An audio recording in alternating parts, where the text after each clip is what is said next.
I'm here with RJ Ronquillo, and so we were here at Carter Vintage Guitars in Nashville, Tennessee.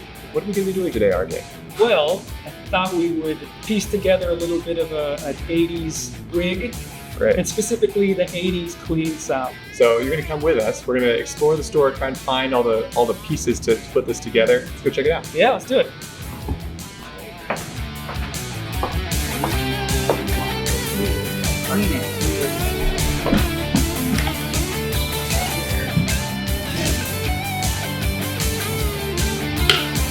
Cool, we got it.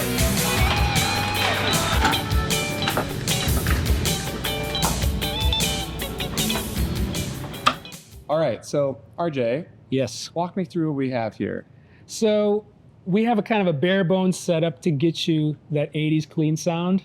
Chorus, very important. That's probably, to me, is the most important thing that I hear when I hear the classic 80s pop albums, rock albums, guys like Dann Huff, Michael Landau, Steve Lukather. There's always some sort of chorus. There's a thing, the rack effects was a big thing back in the 80s. Yeah. Shout out to Bob Bradshaw. There you go. But, there was a tri-stereo chorus was something that they employed a lot. Really any kind of stereo chorus, rack gear. Today, we've got this MXR stereo chorus. We're running it in mono, but we still have that amazing chorusing sound. So this was a great find. This is like I'd say an early 80s MXR stereo chorus, hardwired. And then for delay, stereo delay was big back then. This is when they started getting into digital delays. Basically, they were using the rack gear that was in the studio control room to use on their guitar parts.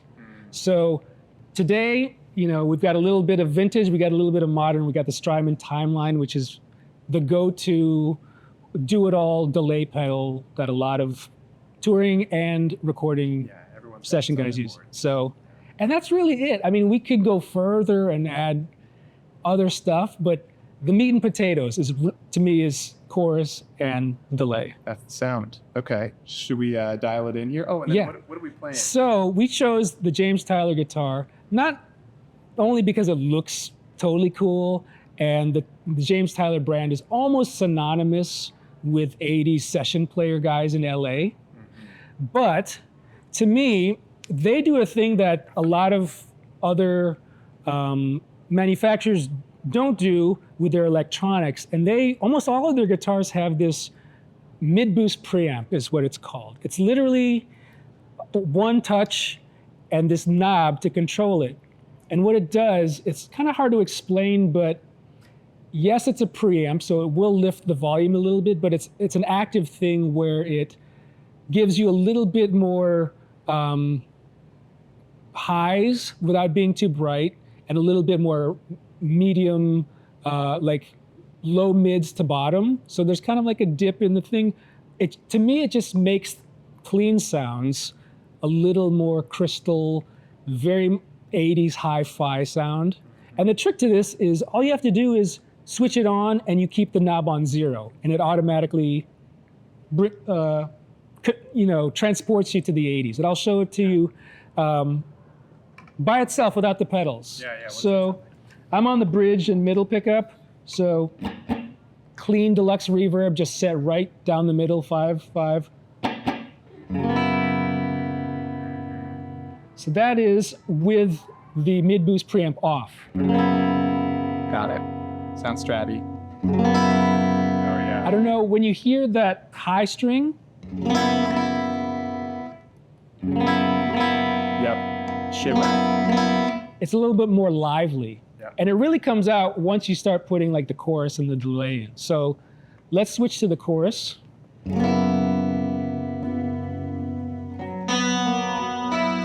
That is a very amazing lush chorus. I've never played this one before. So if I turn off the mid-boost, preamp off,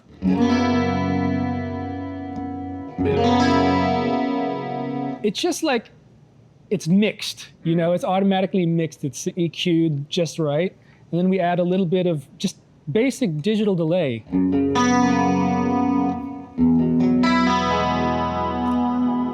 And the thing is, the delay isn't in your face the way I have it set. It's almost acting like just like an ambient reverb thing, just to make the note trails a little bit longer. Yeah.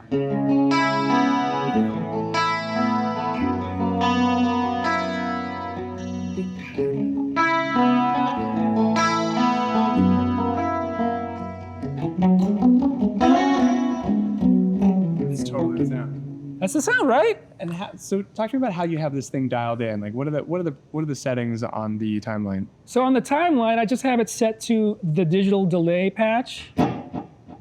And I mean, it's giving me 350 milliseconds. So, I mean, you can make that longer. I would say anywhere from 350 up to 500, depending on the song. And obviously you can make it rhythmic to the song. Even give a little bit more mix.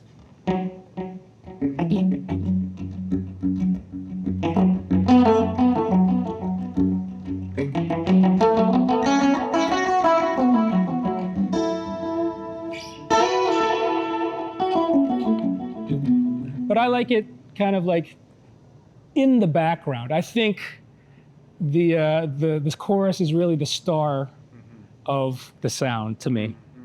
And the chorus I just have set to the width kind of higher and the speed lower. So you're not hearing a lot of modulation, a lot of swirliness to it. It's more just, you know, a little bit of detuning in the background. Yeah. Because if you make the speed faster, it gets a little bit seasick, right? Yeah. So the trick is put the width high and then the speed low.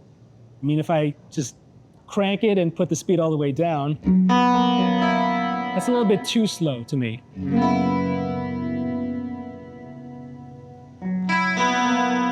There's always a sweet spot, you know? Speed is controlling. What is speed controlling?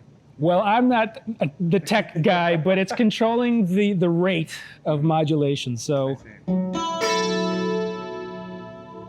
I see. And the width is controlling the depth, so how far it goes off key, off axis. So that should be less detuning. I mean, if you put everything at noon, usually on a chorus pedal, it sounds great. That's a little bit too strong for the 80s style thing. In terms of speed. Yeah. Or depth. So, yeah, it's kind of like a push-pull thing where it's like you want wide, but you don't want it to move too fast or else it's going to sound too seasick. What's the manual not doing in this case? I have no idea, but I just keep it at the middle because I wasn't sure. I think it's more if you want it really effecty.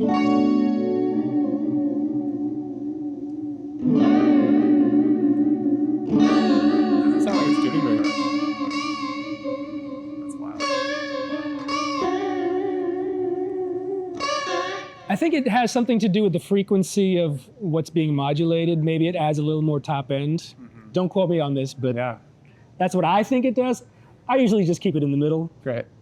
So it sounds like most of the effect is controlled with that width and speed. Yeah, that's where the most difference you're going to hear with the effects when you play around with the width and speed. Amazing. Is there anything else that you would experiment with in this combo to, get some more color out of it or anything like that? Well, I mean, there's on the timeline. There's tons of different delay models. You know, you've got tape delay, lo-fi reverse delay. I mean, that would be a cool studio effect, I guess. You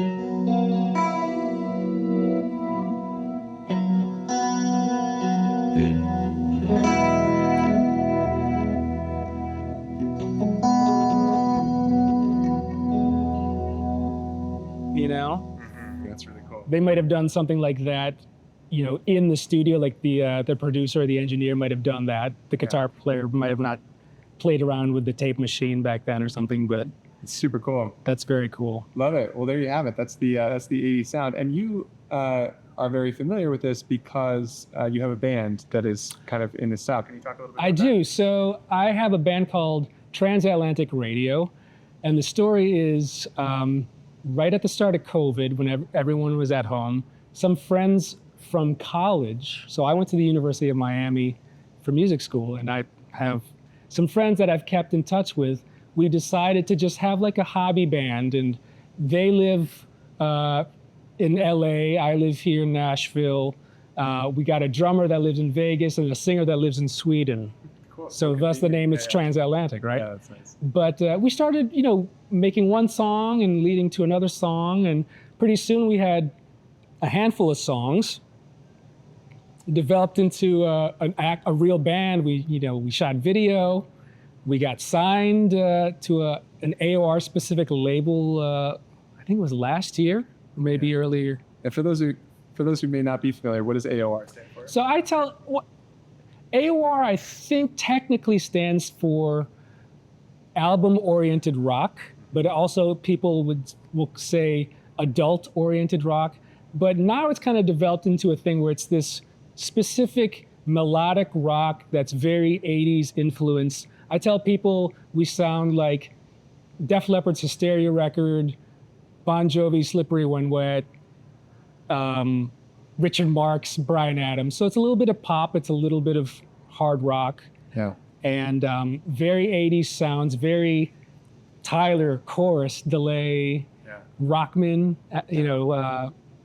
the old Rockman headphone amps and stuff. Yeah. And it's just fun. Yeah. And we actually have an album coming out pretty soon. I think it's in mastering as of today, and a couple music videos coming out. Right on. And our label Frontiers is a great label. They've done a lot of stuff with Toto and Def Leppard and Journey and some of our favorite artists and bands. So really excited about it. Where can folks follow up on that stuff? Well, we have an Instagram, Transatlantic Radio. Just Google us, I guess. Great. It's on YouTube, it's on Spotify. And the full album should be coming out hopefully by the end of the summer. Great. Fantastic. Anything else you want to share with the audience?